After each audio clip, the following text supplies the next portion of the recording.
Baghdad, an Iraqi shi'ite force backed by Iran, said it pushed Islamic State out of several villages on the border with Syria on Monday, potentially reopening a supply route to send Iranian weapons to President Bashar al-Assad.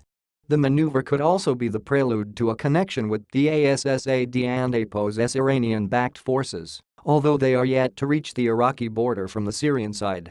Syrian rebel sources have warned of advances by the Syrian army and Iranian-backed militia to reach the border. The territory taken by the Popular Mobilization Force on Monday is located north of the Islamic State-held town of Baj. For Popular Mobilization, it is a step towards achieving a link-up with Assad forces, giving him a significant advantage in fighting the six-year rebellion against his rule. But the territory is connected with land held by US-backed Syrian Kurdish groups on the Syrian side, who are more focused on fighting Islamic State than Assad. It is not known whether the Syrian Kurds would allow the Iraqi shi'ite force to use their territory to reach Assad and APO's troops deployed further south and further west. In a statement on its website, Popular Mobilization described its advance to the border with Syria as a Ramadan miracle, referring to the Muslim fasting month which started over the weekend. Popular Mobilization is taking part in the US-backed Iraqi campaign to defeat Islamic State in the city of Mosul and the surrounding province of Nineveh. Iraqi government armed forces are focusing their effort on dislodging insurgents from the city of Mosul, Islamic State and APO's de facto capital in Iraq. While reporting nominally to Iraq and APO's SSHI and APO's-led government, Popular Mobilization has Iranian military advisors, one of whom died last week fighting near Baj. Iran has helped to train and organize thousands of SHI and APO's militia fighters from Iraq, Afghanistan, and Pakistan in the Syrian conflict.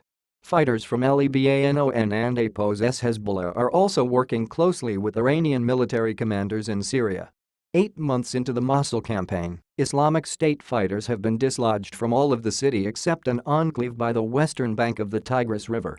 Iraq and APO's army on Saturday launched a new offensive to take the Milita and APO's enclave, which includes the densely populated Old City, amid concern over the fate of the civilians trapped there.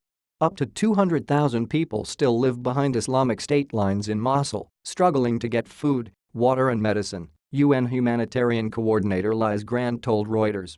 Government forces have been dropping leaflets over the districts telling families to flee, but many have remained out of fear of getting caught in the crossfire. We have been informed by authorities that the evacuation is not compulsory. If civilians decide to stay, they will be protected by Iraqi security forces, said Grant. People who choose to flee will be directed to safe routes. The location of these will change depending on which areas are under attack and dynamics on the battlefield, she added. The fighting is extremely intense, a government advisor told Reuters. The presence of civilians means we have to be very cautious, he said, speaking on condition of anonymity, explaining the slow progress of the campaign.